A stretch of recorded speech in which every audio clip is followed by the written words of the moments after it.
Jill tenía casi todas esas características, en mayor o menor grado.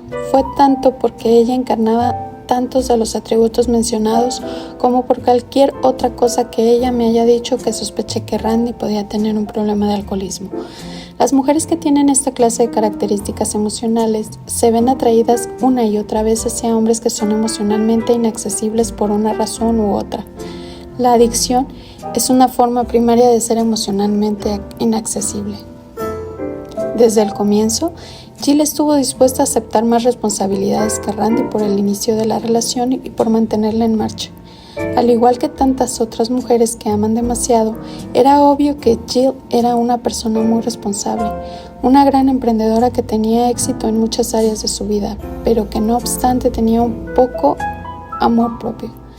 La realización de los objetivos académicos y laborales no bastaba para equilibrar el fracaso personal que soportaba en sus relaciones de pareja. Cada llamada telefónica que Randy olvidaba hacer asestaba un duro golpe a la frágil imagen que Jill tenía de sí misma, la cual ella luego se esforzaba heroicamente por apuntalar tratando de obtener alguna señal de cariño por parte de él.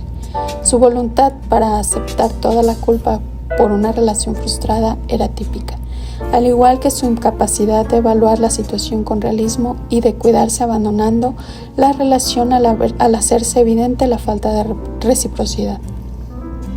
Las mujeres que aman demasiado tienen poca consideración por su integridad personal en una relación amorosa. Dedican sus energías a cambiar la conducta o los sentimientos de la otra persona hacia ellas mediante manipulaciones desesperadas, tales como las costosas llamadas de larga distancia y los vuelos a San Diego de Jill. No olvidemos que su presupuesto era sumamente limitado. Sus sesiones terapéuticas de larga distancia con él, más que un intento de ayudarla a descubrir quién era, eran un intento de convertirlo en el hombre que ella necesitaba que fuera.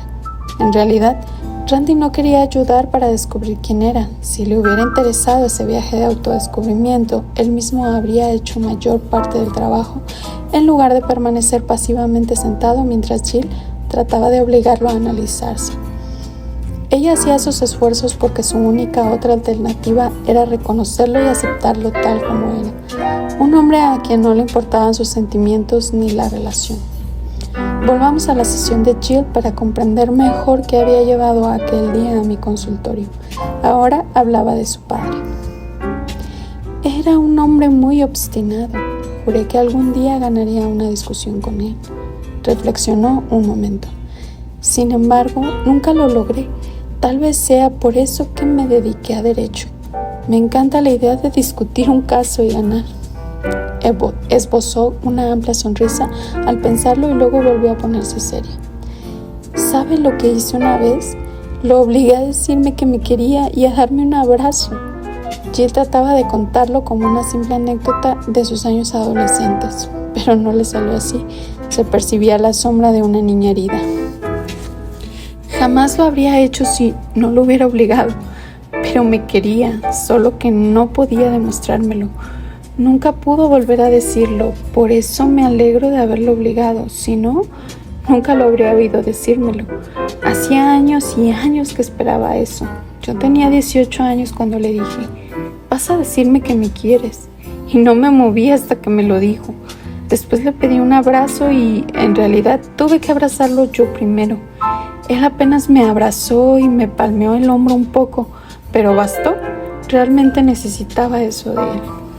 Las lágrimas habían vuelto y esta vez rodaron por sus redondas mejillas. ¿Por qué le costaba tanto hacerlo? Parece una cosa tan básica poder decirle a una hija que uno la quiere. Volvió a contemplar sus manos entrelazadas. Lo intenté tanto, pero tal vez por eso discutía y peleaba tanto con él. Yo pensaba que si alguna vez ganaba, él tendría que enorgullecerse de mí. Tendría que admitir que lo hacía bien. Yo quería su aprobación, que supongo que significaba su amor, más que nada en el mundo. Al hablar más con Jill, se volvió evidente que su familia adjudicaba el rechazo por parte de su padre al hecho de que él había querido un hijo varón y en cambio había tenido una hija mujer. Esa explicación facilista de la frialdad de su padre hacia ella era mucho más sencilla para todos, inclusive para Jill, que aceptar la verdad sobre él. Pero después de un tiempo considerable en terapia, Jill reconoció que su padre no tenía lazos emocionales cercanos con nadie, que había sido virtualmente incapaz de expresar amor, calidez o aprobación a nadie de su esfera personal. Siempre había habido razones para su contención emocional, tales como discusiones y diferencias de opinión o hechos irreversibles, como el que Jill fuera mujer. Cada miembro de la familia prefería aceptar esas razones como válidas en lugar de examinar la calidad siempre distante de sus relaciones con él. En realidad, a Jill le costaba más aceptar la incapacidad básica de amar de su padre que continuar culpándose a sí misma. Mientras la culpa fuera suya, también habría esperanzas de que algún día pudiera cambiar lo suficiente para provocar un cambio en él. Es verdad en todos nosotros que cuando sucede algo emocionalmente doloroso y nos decidimos que la culpa es nuestra, en realidad estamos decidiendo que tenemos control sobre ella. Si nosotros cambiamos, el dolor desaparecerá. Esta dinámica subyace a gran parte de la culpabilidad que se adjudican las mujeres que aman demasiado. Al culparnos, nos enfrentamos a la esperanza de que podemos descubrir lo que estamos haciendo mal y corregirlo, controlando así la situación y deteniendo el dolor. Este patrón en Jill quedó bien claro durante una sesión, poco después en cual describía su matrimonio. Inexorablemente atraída hacia alguien con quien pudiera recrear el clima emocionalmente carente de su niñez por su padre, su matrimonio fue una oportunidad de que volviera a intentar ganar un amor reprimido. Mientras Jill relataba cómo conoció a su esposo, recordé una máxima que había oído de los labios de un colega: la gente hambrienta hace malas compras. Desesperadamente hambrienta de amor y de aprobación y familiarizada con el rechazo, aunque nunca lo identificara como tal, Jill estaba destinada a encontrarse a Paul. Me dijo: nos conocimos en un bar. Yo había estado lavando mi ropa en un lavadero público y salí unos minutos para ir a un bar de al lado, un lugar pequeño y barato. Paul estaba jugando al pool y me preguntó si quería jugar. Le dije que sí y así empezó todo. Me invitó a salir, le dije que no, que yo no salía con hombres que conocía en los bares. Bien, me siguió hasta el lavadero y siguió hablándome. Finalmente le di mi número telefónico y salimos la noche siguiente. Usted no va a creer esto, pero terminamos viviendo juntos 2 semanas después. Él no tenía dónde vivir y yo tenía que dejar mi apartamento, de modo que conseguimos uno para los dos. Nada en la relación era tan estupendo, ni el sexo, ni el compañerismo, ni nada, pero pasó un año y mi madre empezó a ponerse nerviosa por lo que yo estaba haciendo, entonces nos casamos. Otra vez Jill sacudía sus rizos. A pesar de ese comienzo casual, pronto se obsesionó debido a que Jill había crecido tratando de enmendar todo lo que estuviera mal. Naturalmente trasladó ese patrón de pensamientos y conducta a su matrimonio. Me esforzaba mucho, quiero decir, realmente lo amaba y estaba decidida a lograr que él también me amara. Yo sería la esposa perfecta, cocinaba y limpiaba como loca y al mismo tiempo trataba de ir a las clases. Gran parte del tiempo él no trabajaba, estaba por ahí o desaparecía varios días, era un infierno, la espera y el hecho de no saber nada de él. Pero aprendí a no preguntar dónde había estado porque vaciló y cambió su posición en la silla.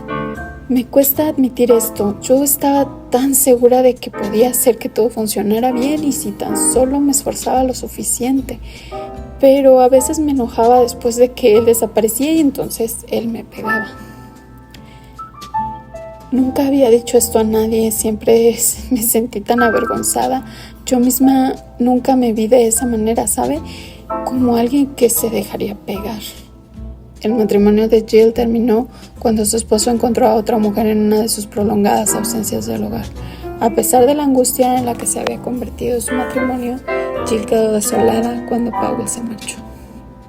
Yo sabía que, fuera quien fuese esa mujer, era todo lo que yo no era. En realidad podía ver por qué me estaba abandonando Paul. Yo sentía que ya no tenía nada que ofrecerle, ni a él ni a nadie. No lo culpo por haberme dejado. Me refiero a que después de todo yo tampoco podía soportarme. Gran parte de mi trabajo con Jill consistió en ayudarla a comprender el proceso de la enfermedad en que había estado inmersa durante tanto tiempo. Su adicción a las relaciones condenadas al fracaso con hombres emocionalmente inaccesibles. El aspecto adictivo de la conducta de Jill en sus relaciones puede compararse con el uso adictivo de una droga. Al comienzo de las relaciones había un periodo alto inicial, una sensación de euforia y entusiasmo mientras ella creía que al fin podían satisfacerse sus más profundas necesidades de amor, atención y seguridad emocional. Al creer eso, Jill se movía cada vez más dependiente del hombre de la relación para sentirse bien. Luego, al igual que un adicto que debe consumir más drogas cuando ésta produce menos efecto, comenzaba a dedicarse a la relación con mayor intensidad, ya que ésta le proporcionaba menos satisfacción. En un intento de conservar lo que una vez había parecido tan maravilloso, tan prometedor, Jill acosaba servilmente a su hombre, pues necesitaba más contacto, más consuelo, más amor, el tiempo que recibía cada vez menos. Cuanto peor se volvía la situación, más le costaba desembarazarse de ella debido a la profundidad de su necesidad. No podía renunciar. Jill tenía 29 años la primera vez que vino a verme. Hacía 7 años que su padre había muerto, pero seguía siendo el hombre más importante de su vida.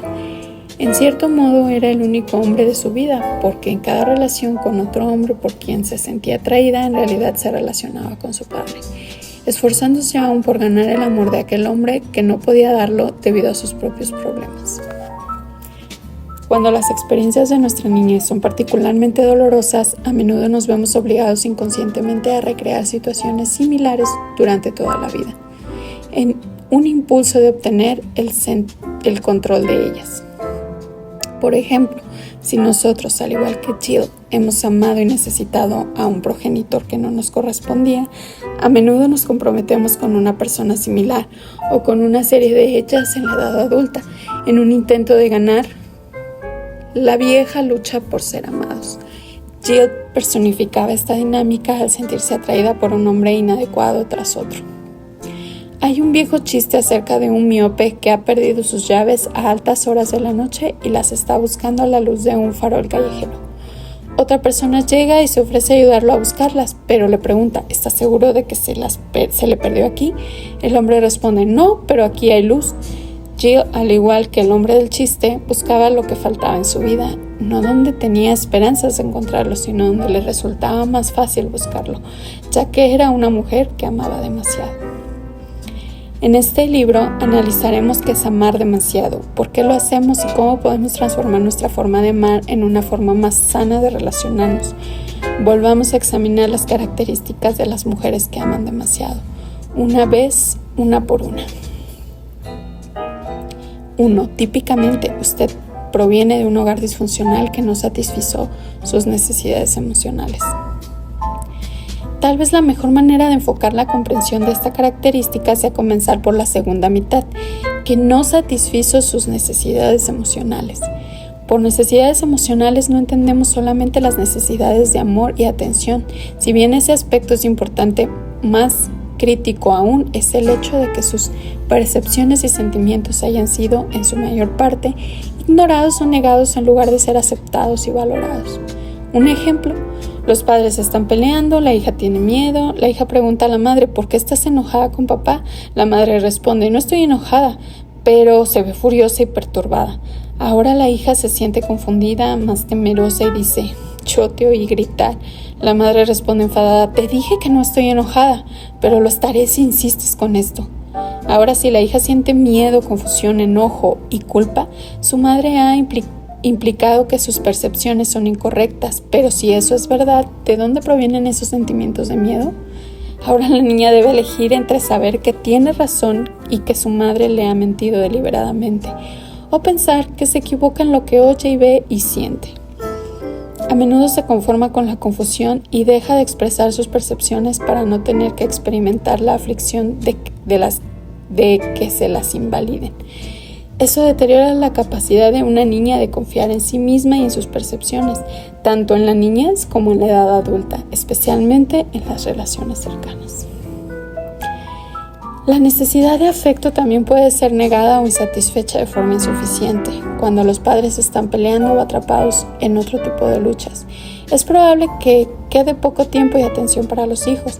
Eso hace que la niña sienta hambre de amor y al mismo tiempo no sepa cómo confiarlo o aceptarlo y se siente inmerecedora de él.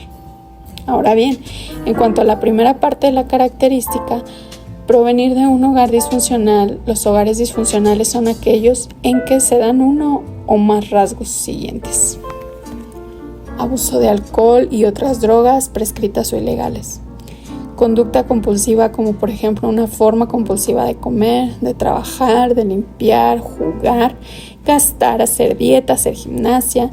Estas prácticas son conductas adictivas, además de procesos de enfermedad progresivos. Entre muchos de sus efectos, alteran y evitan el contacto sincero y la intimidad de una familia, maltrato del cónyuge o de los hijos. Conducta sexual inapropiada por parte de uno de los progenitores para con el hijo o la hija, desde seducción hasta incesto. Discusiones y tensión constante. Lapsos prolongados en los que los padres se rehúsan a hablarse. Padres que tienen actitudes o principios opuestos o que exhiben conductas contradictorias que compiten por la lealtad de los hijos. Padres que compiten entre sí o con sus hijos. Uno de los progenitores no puede relacionarse con los demás miembros de la familia y por eso los evita activamente, al tiempo que los ocupa por esa efusividad. Rigidez extrema con aspectos de dinero, la religión, el trabajo, el uso del tiempo, las demostraciones de afecto, el sexo, la televisión, el trabajo de la casa, los deportes, la política, etc. Una obsesión por alguno de estos temas puede impedir el contacto y la intimidad, porque el énfasis no se coloca en relacionarse sino en acatar las reglas. Si uno de los progenitores exhibe alguno de estos tipos de conducta u obsesión, resulta perjudicial para el hijo. Si ambos padres están atrapados en alguna de las prácticas nocivas, los resultados pueden ser más perjudiciales aún. A menudo los padres practican tipos de patología complementarios. Por ejemplo, una persona alcohólica a menudo se casa con otra para que come compulsivamente y entonces cada uno lucha por controlar la adicción del otro. Con frecuencia los padres también se equilibran mutuamente en formas dañinas.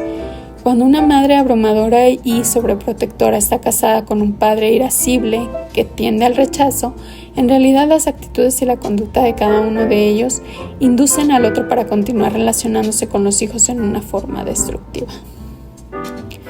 Las familias disfuncionales presentan muchos estilos y variedades, pero todas comparten un mismo afecto sobre los hijos que crecen en ellas. Esos hijos sufren cierto grado de daño en su capacidad de sentir y de relacionarse. 2. Habiendo recibido poco afecto, usted trata de compensar indirectamente esa necesidad insatisfecha proporcionando afecto, especialmente a hombres que parecen de alguna manera necesitados. Piensa en cómo se comportan las criaturas, especialmente las niñas, cuando les falta el amor y atención que quieren y necesitan. Mientras que un varón puede enfadarse y reaccionar con una conducta destructiva y pelear, en una niña es más frecuente que desvía su atención hacia una muñeca preferida, la cuna y la mima. Al identificarse con ella en algún nivel, esa niñita está haciendo un esfuerzo indirecto para recibir el afecto y atención que necesita. Al llegar a adultas, las mujeres que aman demasiado hacen algo muy similar, solo que tal vez en forma ligeramente más sutil. En general, nos convertimos en personas que proporcionamos afecto en la mayoría de las áreas de nuestra vida, si no en todas. Las mujeres que provienen de hogares disfuncionales y, especialmente según he observado, a las que provienen de hogares alcohólicos, se encuentran en enorme cantidad en las profesiones asistenciales, trabajando como enfermeras, consejeras, terapeutas y asistentes sociales. Nos vemos atraídas hacia los necesitados, nos identificamos con compasión, con su dolor y tratamos de aliviarnos para poder disminuir el nuestro. El hecho de que los hombres que más nos atraen sean aquellos que parecen necesitados tiene sentido si entendemos que la raíz de esa atracción es nuestro propio deseo de ser amadas. Un hombre que nos atraiga no necesariamente tiene que estar en bancarrota o tener mala salud. Quizás sea incapaz de relacionarse bien con los demás, o puede ser frío y desamorado, obstinado o egoísta, malhumorado o melancólico. Tal vez sea un poco rebelde y irresponsable, o incapaz de comprometerse o de ser fiel. O quizá nos diga que nunca ha podido amar a nadie. Según nuestros propios antecedentes, respondemos a distintas variedades de necesidad, pero sin duda respondemos con la convicción de que ese hombre necesita nuestra ayuda.